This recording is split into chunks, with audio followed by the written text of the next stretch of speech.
प्रियवतो उत्तानपादो शतरूपापते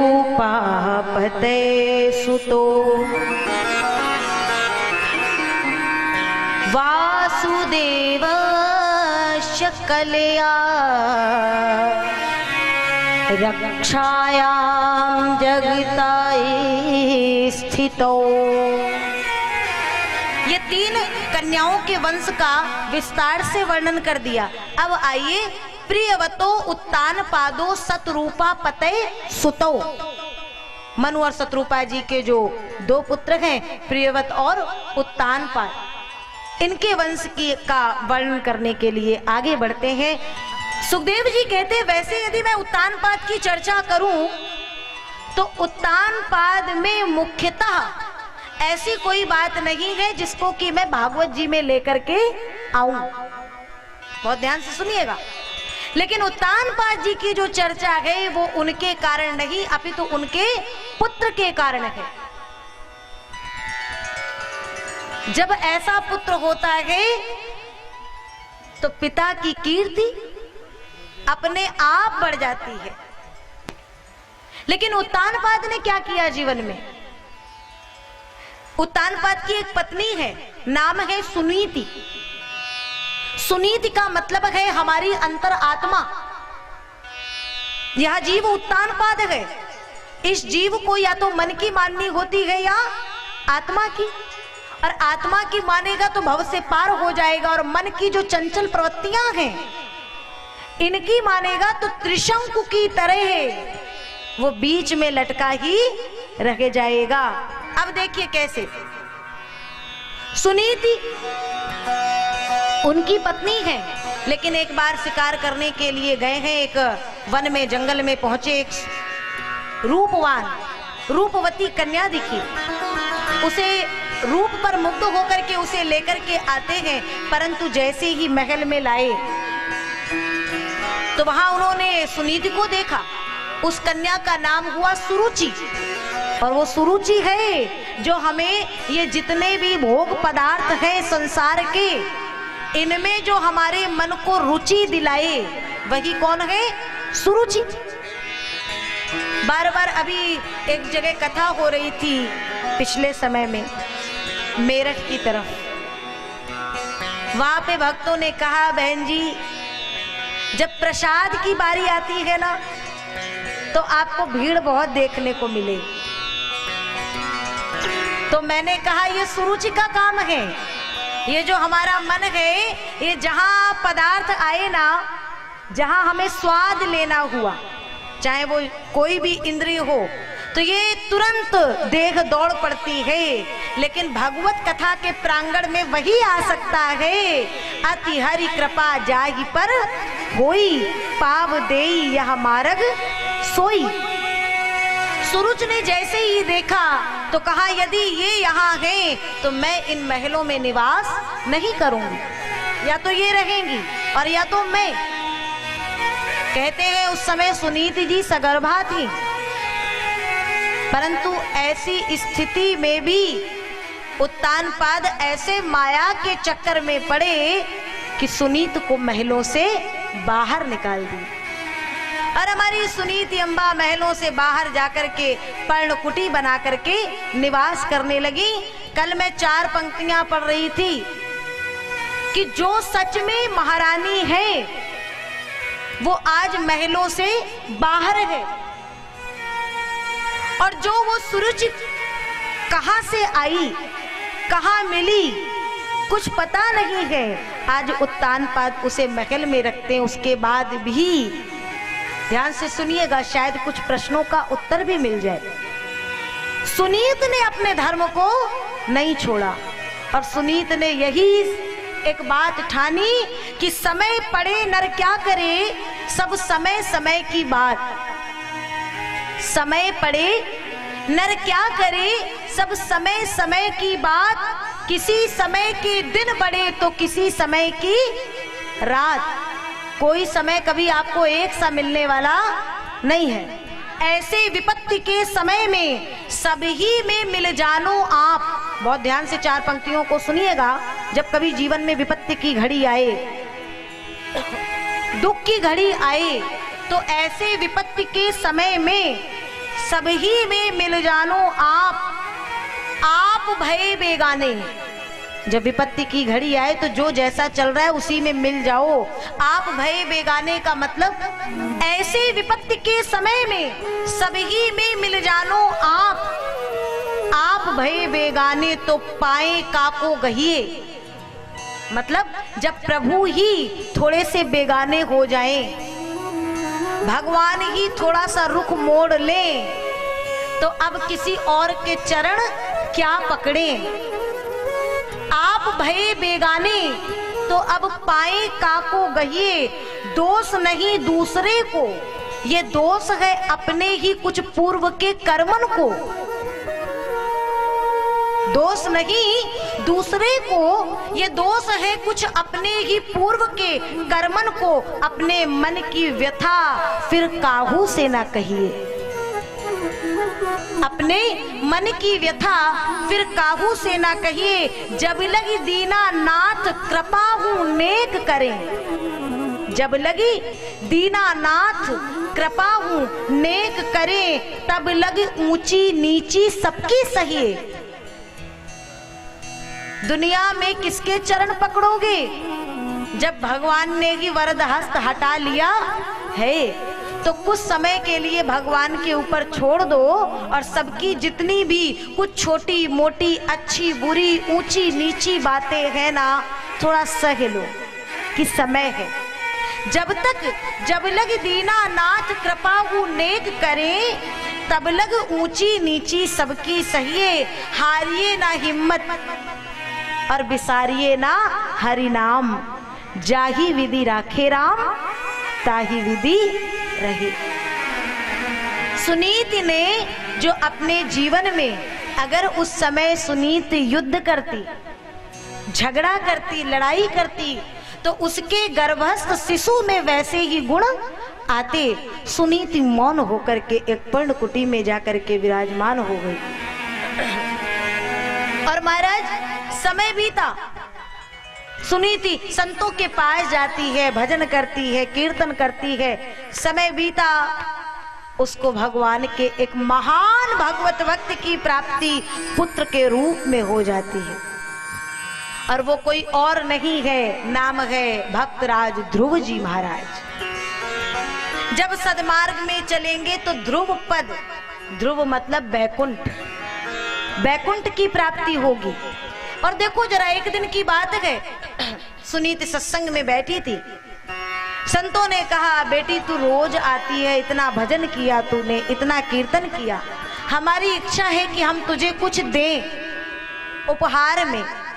सुनीत ने कहा, प्रभु मेरे पास वो सब कुछ है जो मुझे चाहिए, लेकिन अगर तो भी आप देना चाहते हैं तो मेरी एक बहन है, नाम है सुरुचि, अभी उसको कोई संतान नहीं है, तो कुछ ऐसी कृपा कर दीजिए कि उसको भी संतान हो जाए। ये है हमारे भारत देश की नारी कि जिस सुरुचि के कारण उसे महलों से बाहर आना पड़ा, आज उसके भी हित के लिए विचार कर रही है। बेटी वैसे तो हम ये वर ना देते, लेकिन मांगा तूने है, इसलिए जा, शीघ्र ही उसे भी प्राप्ति होगी। और प्राप्ति हुई पुत्र की और नाम हुआ उत्तम। जो संसार के वस्तुओं में रुचि रखता है उसे उत्तम उत्तम पदार्थों की प्राप्ति तो हो जाएगी प्यारे, लेकिन ध्रुव पद की प्राप्ति होने वाली नहीं है। ध्रुव पद उसी को मिलेगा जो सदमार्ग में चलेगा, सुनीति के द्वारा। एक दिन की बात है,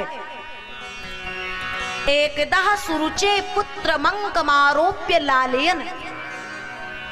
एक दिन की बात है कि महाराज उत्तानपाद सिंहासन में बैठे हैं और उत्तम को गोद में लेकर के लाड लड़ा रहे हैं। छोटा सा बालक ध्रुव जाता है दौड़ करके कि मुझे भी पिता अंक में भर लेंगे, गोद में लेंगे। और जैसे ही गए, पिता ने भी अपने प्रेम को दर्शाया। हाथ जो ही आगे करे ना, तुरंत सुरुचि आ गई। ठहर जाइए महाराज। सुरुचि की वाणी सुन के ही हाथ पीछे हो गए। ये क्या हुआ? 5 वर्ष का बालक देख रहा है, ये क्या हुआ सरकार? पिता तो मुझे गोद में लेकर के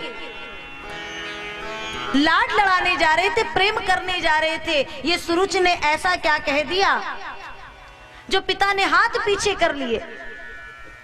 सुनिए, सुरुचि कहती है, ध्रुव अभी तुझे महाराज की गोद नहीं मिलेगी।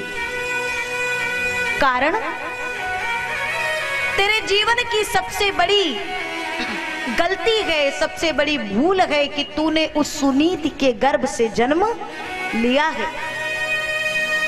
और महाराज उत्तानपाद की गोद चाहिए तो जा ध्रुव, भगवान नारायण का भजन कर। और सुनो तो जरा सुरुचि बात कैसी कहती है कि भगवान नारायण का भजन कर, और भजन के बाद जब कभी भगवान तुझे मिल जाए तो अगला जन्म सुनीति के नहीं अपितु मुझ सुरुचि के गर्भ से दे। अब बताइए जरा, कौन ऐसा होगा जो भगवान मिलने के बाद में कहे कि मुझे फिर जन्म दीजिए, वो भी संसारिक पिता की गोद में बैठने के लिए। ध्रुव को कुछ समझ में नहीं आया और ध्रुव आंखों में आंसू भर कर के मां के पास आए। क्या होता है सुनिए, नैनन में नीर भरी आए, नैनन में नीर अपमान जानी भरी आए, ताकत मुख तात को ना धीर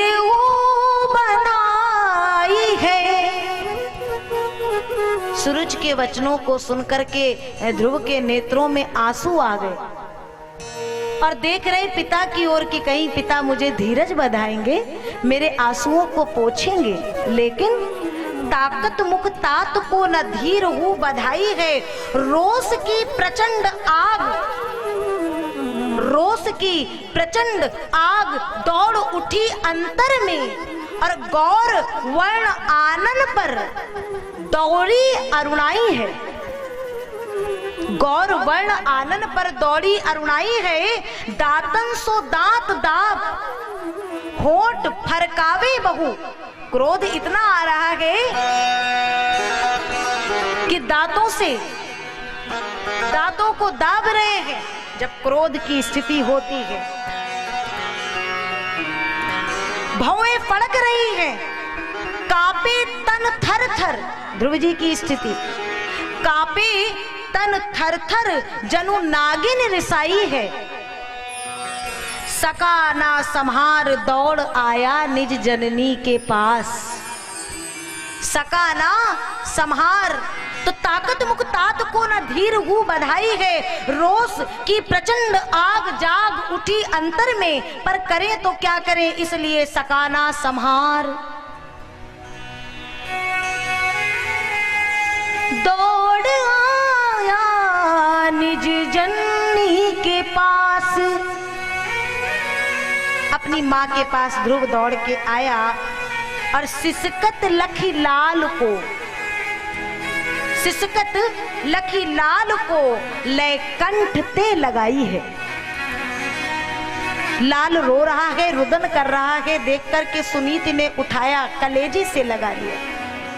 क्या हुआ, क्यों रोता है? ध्रुव जी ने कहा, माँ एक बात बता, क्या वो उत्तानपाद, महाराज उत्तानपाद क्या मेरे पिता नहीं है? क्या समझते हैं वो सूरज स्वयं को? हुआ क्या ध्रुव, ऐसा नहीं कहते, वो भी तेरी माँ है। अरे वो कैसी माँ है जिसने मुझे मेरे पिता की गोद से वंचित कर दिया? क्या बात क्या हुई बताएगा? ध्रुव जी ने सब बता दिया और जैसे ही पूरी बात बताई तो क्या हुआ सुनिए। सुनीत ने कहा, ध्रुव क्या गलत क्या कहा सुरुचि ने? सत्यम सुरुच्याभिहतम, सत्य कहती है वो सुरुचि। क्या सत्य कहती है मां? अब यहाँ सुनीत ने जो बात कही वो बहुत ध्यान देने योग्य है कि ध्रुव, तू सुरुचि की समस्त बातों को एक किनारे कर दे और केवल इतना याद रख कि तुझे नारायण का भजन करना है, और जब तुझे नारायण मिल जाए उस समय वर वो ना मांगना जो सुरुचि ने कहा, वर वो मांगना जो तेरे हृदय से आवाज आए। जा ध्रुव, 5 वर्ष के बालक को एक माँ ने, आज एक माँ जल्दी अपने बच्चे को, यदि बच्चे के जीवन के लिए, भविष्य के लिए यदि उसे 1000 किलोमीटर बाहर जाना पड़े तो भी माँ अपने बच्चे को भेजने के लिए डरती है, भयभीत होती है, जबकि वो लौट के घर ही आएगा, वापस ही आएगा। लेकिन सुनो ना, सुनीत को नहीं पता है कि मेरा लाल जाएगा तो लौट के वापस आएगा भी कि नहीं। तो भी सुनीत ने कहा कि मुझे चिंता नहीं है, क्योंकि हमें चिंता नहीं उनकी, उन्हें चिंता हमारी है। हमारी नाव का मालिक सुदर्शन चक्रधारी है। जाओ, वो सुदर्शन चक्रधारी सबकी सहायता करता है, तुम्हारी भी सहायता करेगा। और ध्रुव जी चल दिए। और सुनो ना, जिस समय ध्रुव चले तो संतों ने कहा आज ध्रुव चले कब? जब विमाता ने कुवचन कहे, पिता ने जब वो मोह का बंधन छोड़ दिया, तोड़ दिया, तो ध्रुव भगवान के लिए चल पड़े।